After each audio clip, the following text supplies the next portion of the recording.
తెలంగాణ రెండో అతిపెద్ద జాతర సూర్యాపేట జిల్లా శ్రీ లింగమంత్ర స్వామి పెద్దగట్టు జాతర ఫిబ్రవరి 5వ తేదీ నుండి 9వ తేదీ వరకు జరగనుంది.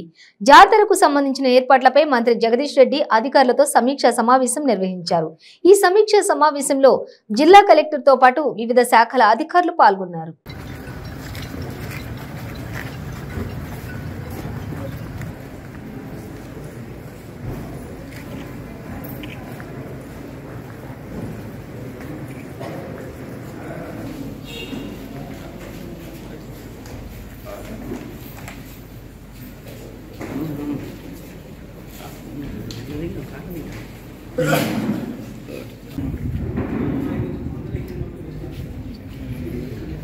ఈ చెరువు పక్కన ఈ ఏరియాలో పార్కింగ్ ఇక్కడ మాకు ఒక 10 acres రైట్ సైడ్ చెరువు ఉంది సార్.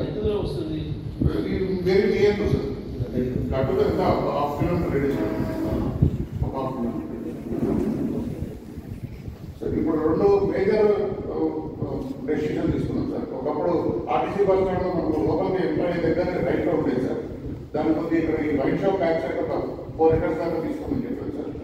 ఇక్కడ షిఫ్ట్ చేస్తే ఈ కండిషన్ మనకు తగ్గుతుందని ఇక్కడ షిఫ్ట్ చేస్తుంది సార్. ఒకటి అట్లాగే ఈ ఇంతకుముందు అమ్యూజ్మెంట్ పార్క్ ఎగ్జిబిషన్ తెలంగాణలో మేడారం సమ్మక్క సారలమ్మ జాతర తర్వాత అతి భారీ స్థాయిలో భక్తులు హాజరయ్యే జాతర సూర్యాపేటలోని దురాజపల్లి జాతర. దీన్ని పెద్దగట్టు జాతర అంటాం, లింగమంత్ర జాతర కూడా అంటాం. ఇక్కడ ప్రతి 2 సంవత్సరాలకు ఒకసారి దురాజపల్లి గుట్ట పైన ఈ జాతర నిర్వహించడం జరుగుతూ ఉంది. దాదాపుగా 15 లక్షల మంది వరకు కూడా ప్రతి సంవత్సరం భక్తులు వస్తారని చెప్పి అంచనా. దానికి సంబంధించి ఈరోజు జిల్లా అధికారులందరితో సమీక్ష నిర్వహించడం జరిగింది. ఇంత భారీ స్థాయిలో ప్రజలు వస్తున్నప్పుడు వారికి అన్ని సౌకర్యాలని కల్పించాల్సిన అవసరం ఉంది కాబట్టి మేము ముందుగానే ఈ సమావేశం ఏర్పాటు చేసుకోవడం జరిగింది. ప్రత్యేకించి ఇక్కడ ఒక ఆనవాయితీ తప్పకుండా వచ్చిన భక్తులందరూ కూడా ఒక రాత్రి ఇక్కడ బస చేయాలని చెప్పి ఇక్కడే వంటలు చేసుకొని తినాలని చెప్పి భావిస్తారు. అది సాంప్రదాయం 100 సంవత్సరాలుగా కొనసాగుతుంది. అయితే గతంలో ఇక్కడ భూములన్నీ కూడా డ్రై ల్యాండ్స్గానే ఉండి నీళ్లు లేక ఎక్కడి వారక్కడ బస ఏర్పాటు చేసుకునేవారు. అయితే కాళేశ్వరం నీళ్ళు వచ్చిన తర్వాత ఇప్పుడు భూములన్నీ కూడా వ్యవసాయం చేస్తున్నారు కాబట్టి భక్తులకు కొంచెం ఇబ్బంది అవుతుందేమో అని చెప్పి ముందుగానే ఆలోచించి మరి రైతుల వద్ద నుంచి దాదాపు 150 ఎకరాల పైగా భూముల్ని కూడా తీసుకొని వచ్చే భక్తులకి ఇక్కడ కూడా ఇబ్బంది లేకుండా వారందరూ కూడా ఇక్కడ రాత్రి బస ఏర్పాటు చేసుకోవడం కావాల్సిన పద్ధతుల్లో భూములను సేకరించడం జరిగింది. తాత్కాలికంగా ఈ ఒక్క పంట వరకు వేయకుండా వారికి పంట పరిహారం ఇచ్చి ఏర్పాటు చేయడం జరిగింది. అదేవిధంగా ప్రధానంగా మంచినీటి వసతి మిషన్ భగీరథ పైప్ లైన్లు వేసి ఎక్కడ కూడా చిన్న ఇబ్బంది లేకుండా ఎన్ని లక్షల మంది వచ్చినా సరే సురక్షితమైన మంచినీళ్లను అందించడానికి కావాల్సిన ఏర్పాట్లు కూడా చేయడం జరిగింది. అదేవిధంగా బాత్రూమ్స్ కూడా మూత్రశాలలు మరుగుదొడ్ల ఏర్పాటు కూడా సరిపోయే పద్ధతుల్లో ఏర్పాటు చేయించడం జరుగుతుంది.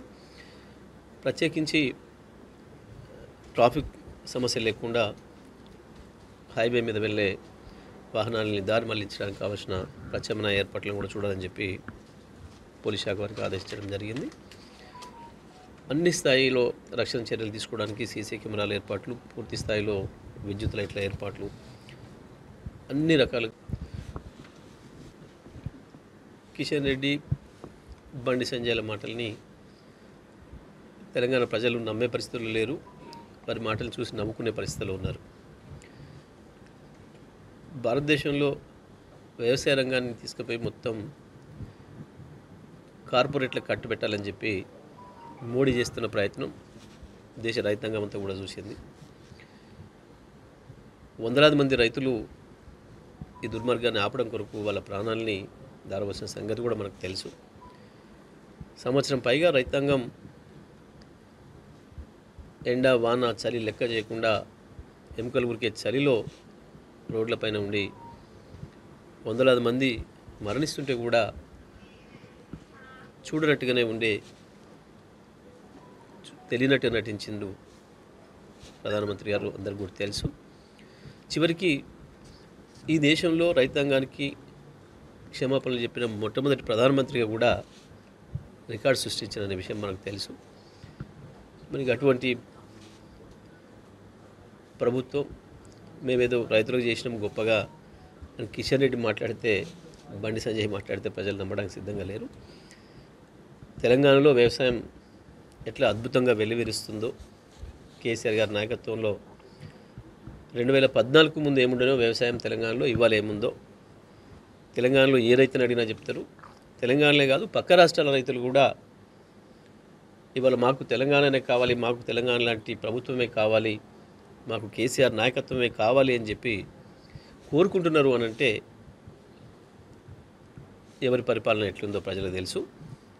ప్రత్యేకించి ఇవాళ కేసీఆర్ గారిని మీరు మా రాష్ట్రానికి రావాలి అని చెప్పి ప్రతి రాష్ట్రం నుంచి కూడా పిలుపు వస్తుంది, ప్రత్యేకించి రైతాంగం నుంచి ఆ పిలుపు వస్తుంది అని అంటే దానికి కారణం కేసీఆర్ గారు వ్యవసాయ రంగం పైన తీసుకున్న చర్యలు, వ్యవసాయాన్ని కాపాడడానికి దండగన్న వ్యవసాయాన్ని పండగలాగా మార్చిన కేసీఆర్ విధానాలు మాకు కావాలి అని చెప్పి ఇవాళ ఉత్తరప్రదేశ్ రైతాంగం కావచ్చు, మధ్యప్రదేశ్ రైతాంగం కావచ్చు, హర్యానా రైతాంగం కావచ్చు, బీహార్ రైతాంగం కావచ్చు, మన పక్కనున్న కర్ణాటక, మహారాష్ట్రాలకు సంబంధించిన రైతాంగం కావచ్చు, ప్రతి ఒక్కరు కూడా ఎదురు చూస్తూ ఉన్నారు.